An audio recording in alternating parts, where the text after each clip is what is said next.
Alright, let's talk about the Miku movie. I know by the time this video comes out, the movie's probably been out for a good while or so, but I still want to give my 2 cents on it. And you're probably asking yourself right about now, wait, there's a Miku movie? Or at least that's what I was asking myself, due to it not really having been advertised all that well, if anything in general.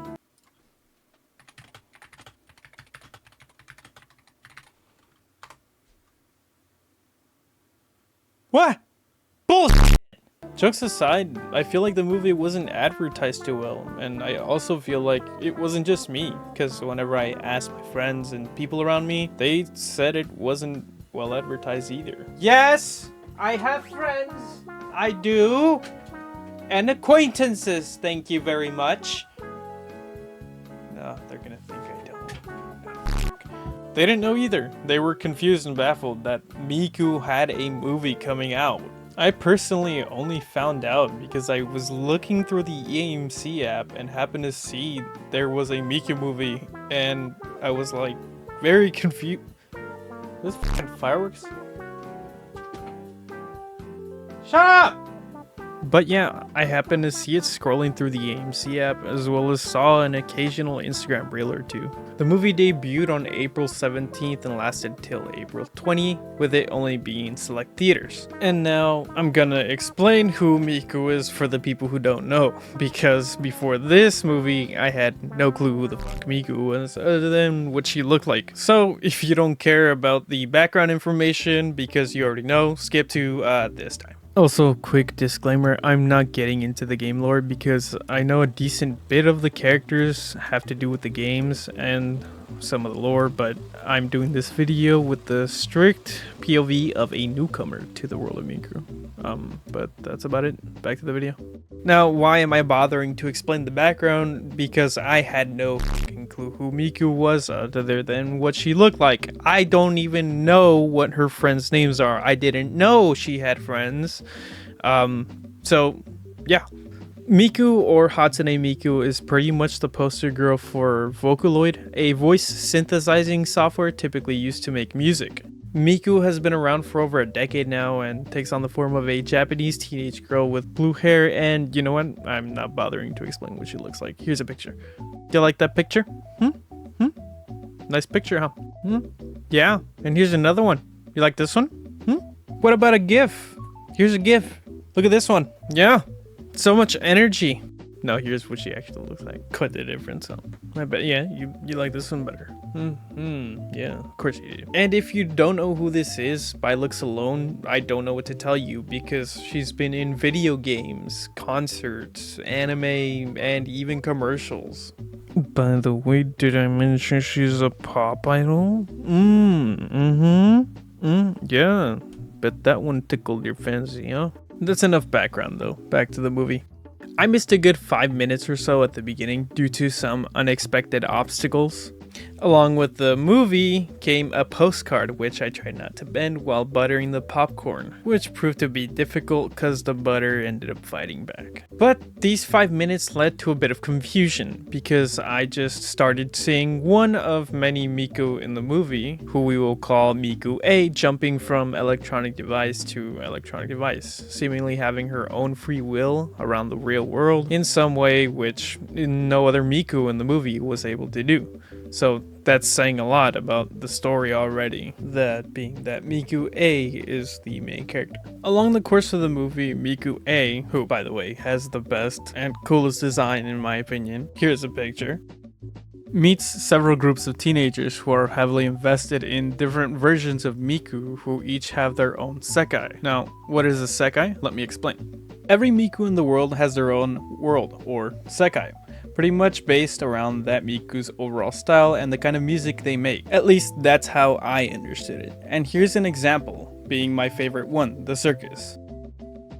Watching the movie, I couldn't really tell if the characters were actually traveling into some other world or it was just their consciousness. But while researching, I found that it seemingly is them traveling into a separate dimension, which is cool. These worlds are used as a source for the teenagers in the movie to really let loose and express themselves through music. Now, Miku A is a mystery. She has a Sekai, but no one knows of it, and she confuses almost everyone at the sight of her. This being because no one's ever seen this Miku before. She wanders for a purpose, this being to sing and make people feel better through her voice and song. However, this proves to be difficult because her voice doesn't reach them, and she's just completely invisible to them, occasionally showing up as a staticky mess. So she seeks for help, meeting 5 groups of people who can see her, hoping that they can help her reach people. These groups being the Leonid or Leo/Need, More Jump, Vivid Bat Squad, Wonderland's Showtime, and Night Court. If you're mad at my pronunciation, then too bad.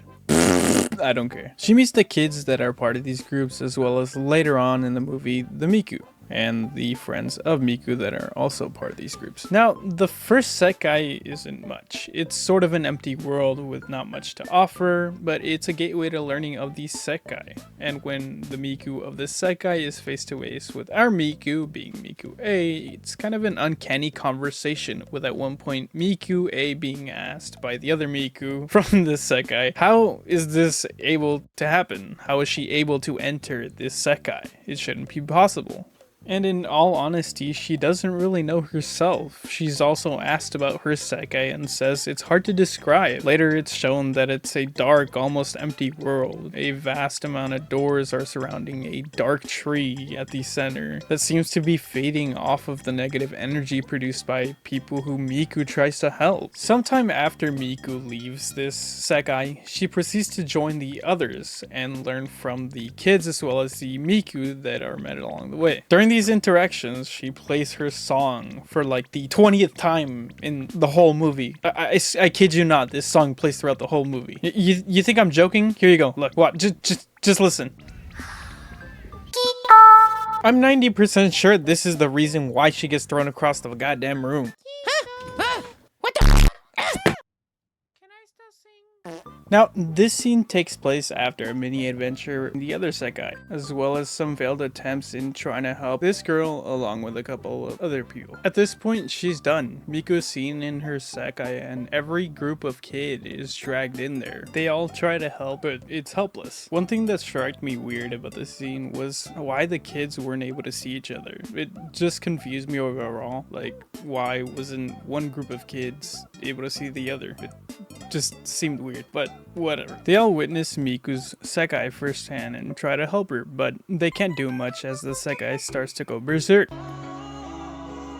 And Miku starts to slowly get engulfed. The kids then get sent away by Miku so they wouldn't wind up getting hurt, shooting back into the doors that they came from earlier. This for some reason causes a blackout, and on the other side of it all, the Sekais are invaded by an ocean of what I think is broken bits of chains. As this ocean invades the Sekai, Mikus start to run as well as their friends. One by one, the world's being devoured. However, we find out that all that was taken from those worlds was their respective Miku, and all that was left was ruin. The kids later discover this when the blackout is over, and out of sheer coincidence, all of the groups decide to put on some kind of concert to bring Miku back. At least that's what they were hoping for. By the way, yes, all of the groups coincidentally just had this idea. Oh, hey, let's put on some massive fucking show. Let's see if this will bring her back. Why not? So after all 5 groups collectively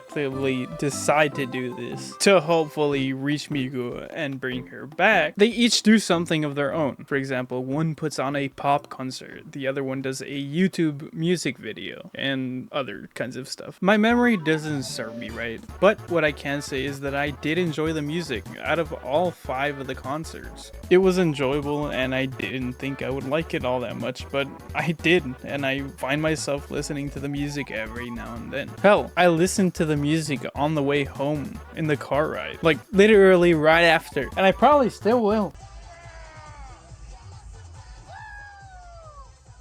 This in the end reaches Miku because the people who she tried to help before are starting to get happy, even if just a bit. This man shares a stream who the entire time was just fucking moping on his screen for no reason. I couldn't tell you why. A girl who was stressing out over school and exams and yelled at her sister in a fit of rage dances with that little sister. The world isn't so bad anymore. Miku wakes up and begins to sing. However, even this being the 80th time Miku starts to sing this song, I laughed, but loved it at the same time. She keeps singing and we finally get a full version of the song. As she sings, she transforms into her true self. That was what I assume lost in time. Here's a picture of the transformation, because why not? I still like the other one.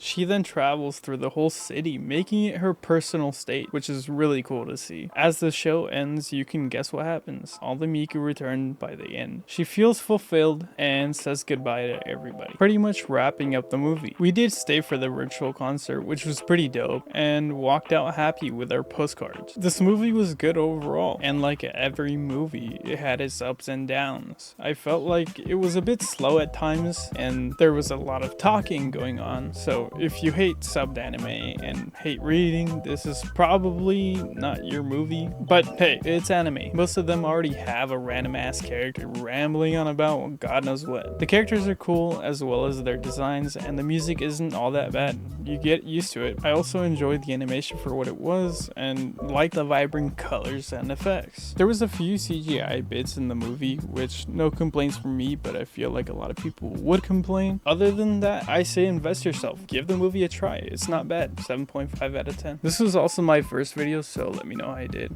And there's probably a Hunter x Hunter video coming soon, so stick around for that.